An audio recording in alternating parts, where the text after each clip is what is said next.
Well, good afternoon, folks. Aaron Dorr here with Iowa Gun Owners. And guys, we have some stuff we've got to talk about in today's video. I've got Chris Dorr on here as well. And guys, again, major developments. If you've missed our last email, major developments going on in the fight for the Second Amendment Preservation Act. We call it SAPA for short. We're going to pause here as the crowd builds up for a little bit. If you guys want to tell us where you're watching from, we'll give you guys some information. And I hate to have to always be right.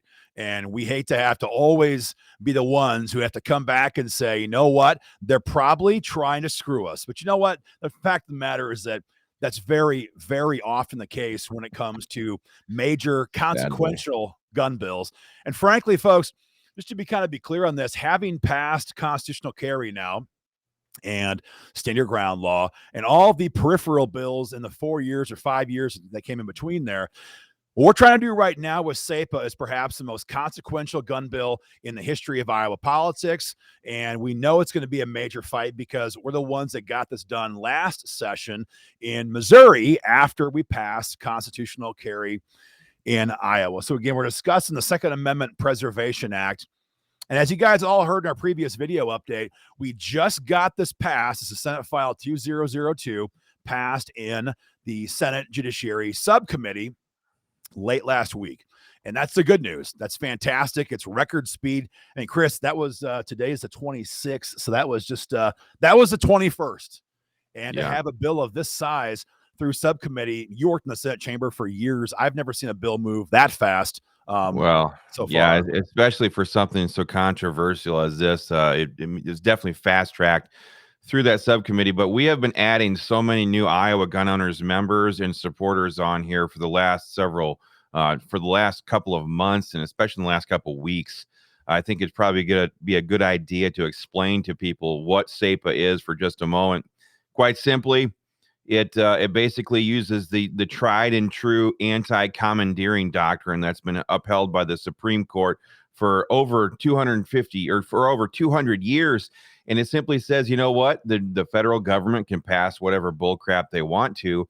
The states have the right as sovereign states to say, no, we're not going to allow the federal government to commandeer state or local law enforcement resources in order to enforce those federal gun control laws. And so this language, this law is definitely needed, whether it's the China Joe Biden administration, whether it's the Pete Buttigieg administration at some point down the road, whatever leftist Democrat takes office, who cares when our kids are in our age.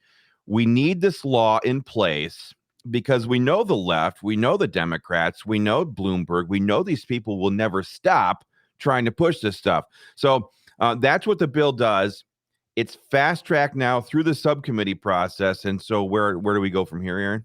Well, that's the real problem right now then. What the bill also contains then is a realization that law enforcement agencies, many of them, will not support SAPA. And we're just going to kind of back up here for a few moments. Yep. The reality is that while frontline officers in Iowa love SAPA, like they loved constitutional carry, like they loved stand your ground law back in 2017, these guys are not, their political leaders do not love the Second Amendment. They simply don't love our freedoms.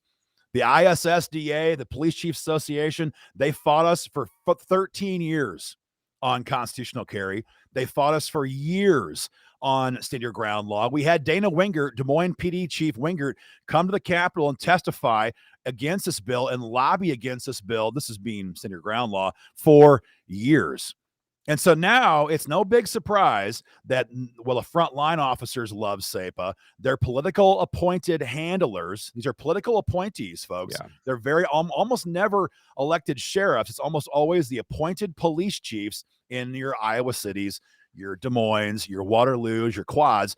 They're the ones now who are all of the media saying how much they hate SAPA legislation. And I want to be really clear on this. For far too long, Republican leaders in Des Moines have allowed our freedoms to be subjugated by and second fiddle to law enforcement lobbyists in the Capitol. Again, the rank and file cops in Iowa love our freedom. I mean, Yeah. half the time I'm there, I have the troopers in the Capitol showing me on their cell phones their recent home build AR-15. These guys are champions for Or their freedom. They love IGO it. membership cards. Yes, yes. But they're politically appointed handlers, and the lobbyists that they employ in the Capitol are enemies. They're enemies. And so here is the real risk, because what they ultimately hate about SAPA is that we're aware of how liberal some of these cities are, and we have teeth built into SAPA. So as Chris said, all the bill says is that state authorities will not be commandeered to enforce federal gun control laws. And because we know that a Des Moines, for example, will try to violate that, we've built in teeth. So if the Des Moines mayor, if Frank County tells Dana Wingert, or if Wingert on his own tells the police department, you know what, screw SAPA, we're going to enforce this new federal executive order attacking gun owners, right? Well, then you can take them to civil court for $50,000 per occurrence.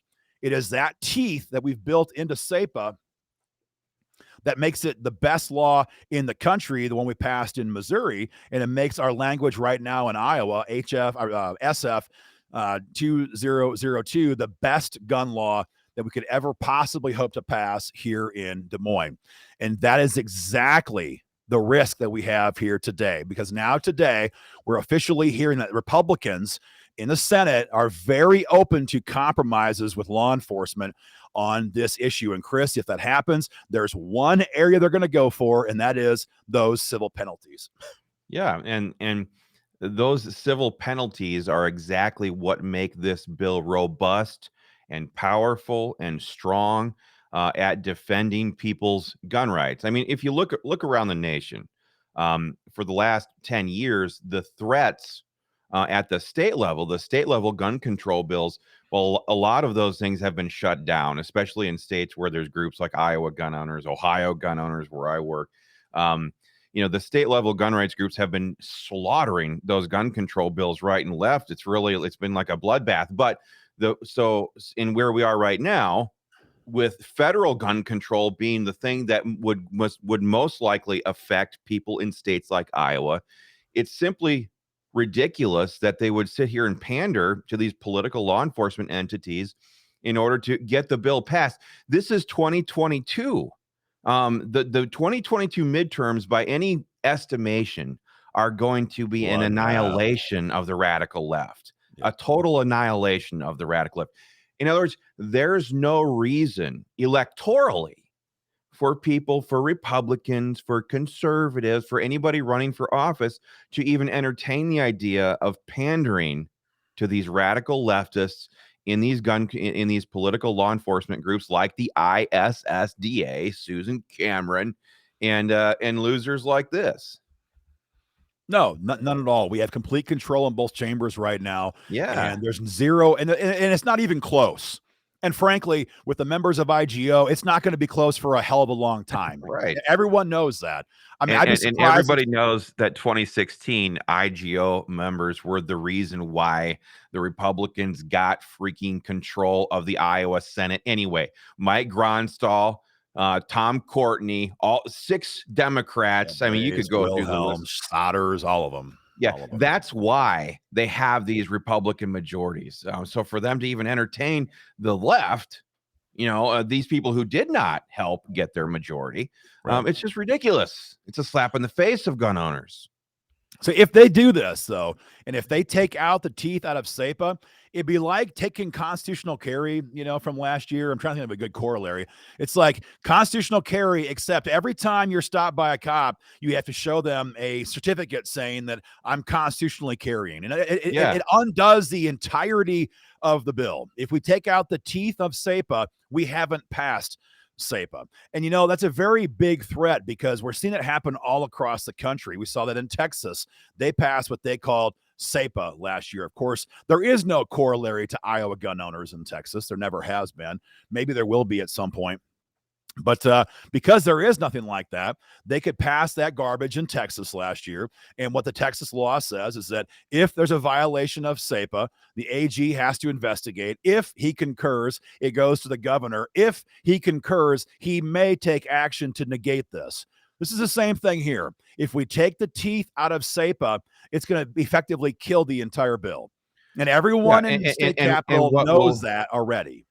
And the physical manifestation of that, the reality then would be in states like Iowa City, Dubuque, Des Moines, probably all Sioux the City, maybe not. quads, Waterloo, Sioux City, and These others would be all over chiefs this. of police would sit there and they would order their departments to go ahead and enforce Joe Biden's or any other future Democrat presidential candidate would order them to enforce those orders, those federal gun control laws, and no protection for the gun owner. No, nothing. Now, here's a question that people have been asking. I see some of the guys in the comments here who have been asking us about this in this video and in previous videos. And by the way, Mark Baker, hope you're a hell of a lot more warm in Vegas than it is in Des Moines right now. The people are asking us, well, who's doing this? Who's pushing this?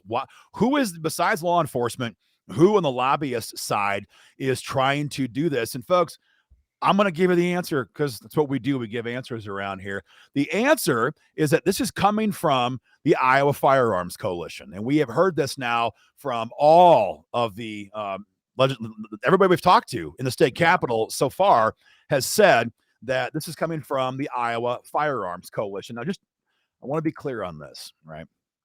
IFC are the ones that don't even know how to read our state constitution enough to know how to do a constitutional amendment, but now they believe that they are constitutional scholars, I mean at the U.S. level, sufficient that they can analyze, let alone interpret what they're reading when they read the Second Amendment Preservation Act. And I swear to God, they Googled it. Supremacy clause, and they're walking around the Capitol now saying supremacy clause, supremacy clause, supremacy clause, trying to find that as a reason to say why we can't do SAPA. What they're saying in a nutshell, just to be very clear about this, is that the federal government has complete control. And because of the supremacy clause, the state can never, ever oppose anything coming out of the federal government. That's what the Iowa Firearms Coalition is telling everybody who will listen to them in Des Moines. And I've had this question now dozens of times, Aaron, how about the supremacy clause? And I always tell them, well, if you can read, you'll know what we're talking about here. The supremacy clause says that the federal government has the rights inherent to the federal government, period, and that those rights cannot be stopped by the states. That's a given. What SAPA says is that the states also have inherent rights unto themselves, and that where the state and the feds disagree, the state cannot be forced to aid the feds in enforcing federal laws. You see, both of these entities have their own authorities, and both of them have their own law enforcement entities. And where these cases collide, the state cannot be forced to help out the federal government. The supremacy clause literally has no bearing on this bill, none. Yeah, and so I used to work in the Iowa Senate. In fact, some might say I cut my teeth working in the Iowa Senate years ago, and I know this type. It's you see, Iowa gun owners, Aaron, my brother, and myself, when I used to be involved in the day-to-day stuff at Iowa gun owners, we do the things that we do because we believe in the things that we believe. You take a look at the jokers over at Iowa Firearms Coalition. And you look at dumb Dick Rogers and these, I mean, all you need to do is walk through the Iowa Rotunda right outside of the Iowa House and Senate chambers on any given day of the week. And you will see the scumbag lobbyists lined up in a ring around there. And you will find the most bootlicker of these lobbyists. You can spot them from a mile away because what they'll do is they'll get there really early in the morning. These idiots usually like to even eat their Special K or whatever it is, or Captain Crunch in the basement of the Iowa Capitol, just so that they can get their coat on the specific hanger that they love. But then they rush up to the second floor. And then they run over and commandeer one of the 4 or 5 different little circle tables that are there. And they will set up shop and they will stand there all day long. Now, towards the afternoon, they start to drift off and they start to get drowsy, especially people like Dumb Dick Rogers. But this Dumb Dick Rogers, this guy is notorious for doing exactly that. He gets there super early. He gets up there, he gets one of these tables, and he sits there, and he doesn't even. Yeah, he gets his Surface Pro out, and he sits there and refuses to use Google and look up what the anti-commandeering doctrine is. He refuses to look up the long, robust history that it has of protecting the state's right to refuse to enforce federal laws. It's been ever since the Pennsylvania passed Congress passed the the Fugitive Slave Act. Yep. The Fugitive Slave Act. Pennsylvania didn't want to enforce that, and they didn't want to return the slaves down to the southern states. The Supreme Court, way back then, 1842, way back then, the court said, no, the federal government can't force the state of Pennsylvania to return slaves to the South. They can do what they're a sovereign state. And that doctrine is exactly the doctrine that this SAPA bill that we're talking about right here does. That's what it's built on. That's the foundation that is built on. And so when you have people like Dumb Dick Rogers sitting there saying that the federal government, the federal supremacy clause is the one that dictates the outcome of this legislation, it tells you that this dumbass, while he's sitting there asleep at that circle table that he covets more than anything in life, he never even bothered to read the bill. And folks, that's why you can't ever trust a damn word that comes out of Dumb Dick Rogers' mouth or those other people there at Iowa Firearms Coalition. They can't read. They refuse to read. They refuse to look into the history. They refuse to understand what is at stake. Well, and they refuse, in conjunction with that, they refuse to ever think shameful that being a gun rights activist might mean maybe, just maybe, I have to piss off a politician from time to time. Now, apparently, that is not a weakness that we have at Iowa gun owners. And I was told that just last week. You're still the most hated person in the entire state capitol. You know what? That makes me a little jealous. It might as well be me. But you know, the reality is that these guys don't like doing big bills like this without being pushed. They don't like it. They don't like it.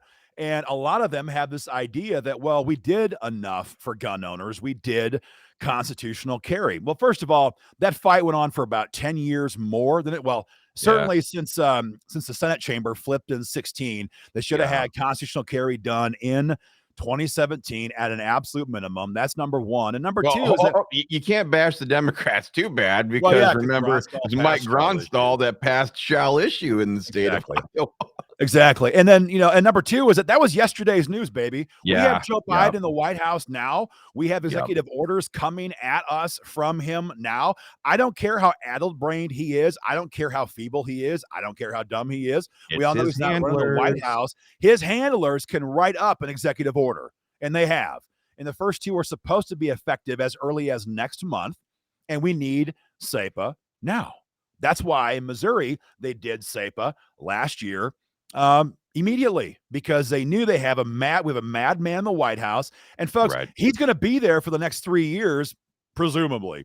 And just to be clear for all the Fed boys watching our broadcast, I'm simply saying the guy is so old he may stroke out in the meantime. Who knows, or be forced out because he cannot survive constitutional scrutiny any longer with his declining mental abilities. But we're going to have an enemy in that office for the next 3 years.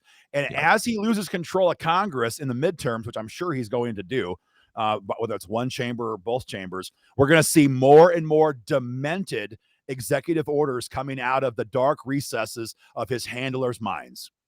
And as long as that guy has a pulse and can take his pen out of his pocket and shake his fingers on the executive order, this is going to be a real threat to our gun rights. And let's not forget the obvious fact too. I mean, we're talking about Joe Biden's executive orders right now, but let's face the real facts here. God forbid if there is a school shooting Yep. Tomorrow or sometime, anytime in the next 3 years, quite frankly, while this idiot still controls the White House, there are plenty of Republicans who would happily pass and sign on to a federal red flag gun confiscation bill. SAPA bill obviously also deals with that.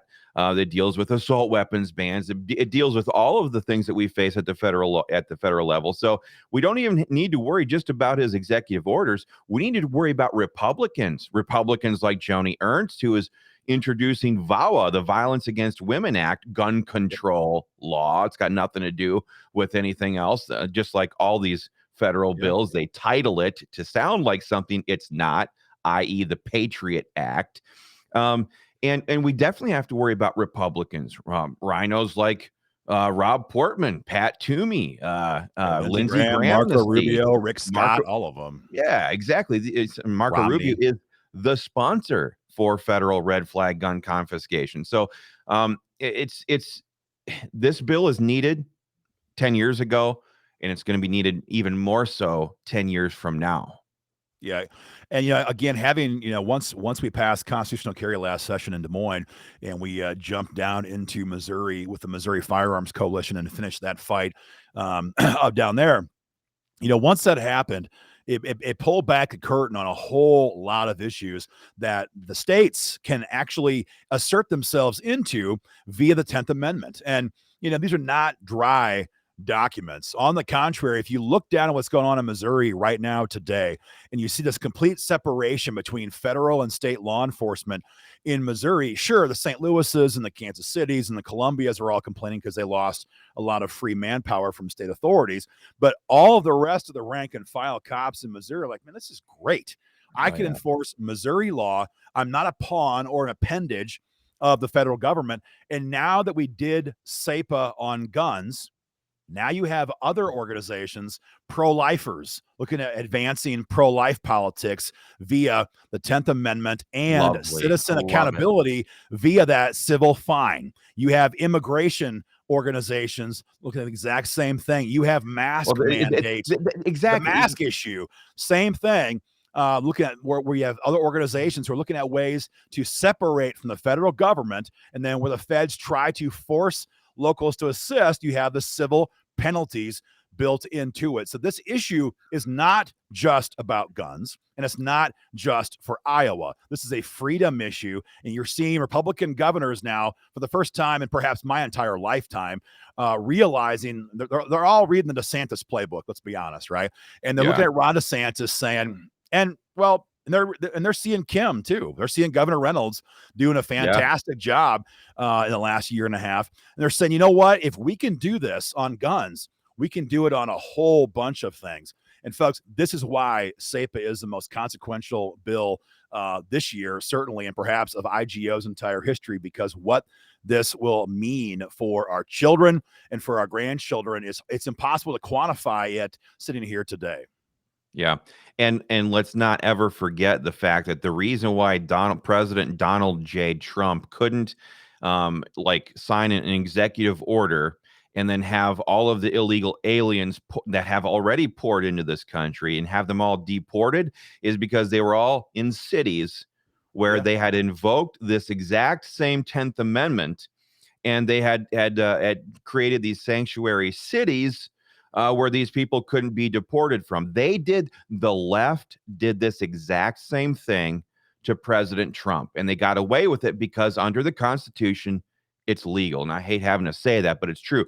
This bill uses the exact same tactics of the left. Now, some people might say, oh my goodness, we can't stoop to that level. That's just like, who are we to use constitutional protection, baby? Get the heck out of here if you think that. It's long since time for the sovereign states like Iowa to use the tools that are available to them to fix these federal problems, to protect the people of their states. And that's why it's just such a shame that already right out of the gate, they're trying to water this puppy down. I mean, if there's one thing that we have seen across the state of Iowa for the last year and a half, especially as Governor Reynolds went the right direction eventually when it comes to COVID, is we've seen every loser school board district president or superintendent or all these little power hungry maniacs looking to find ways to say F you to the state legislature. It's happened time and time and time again.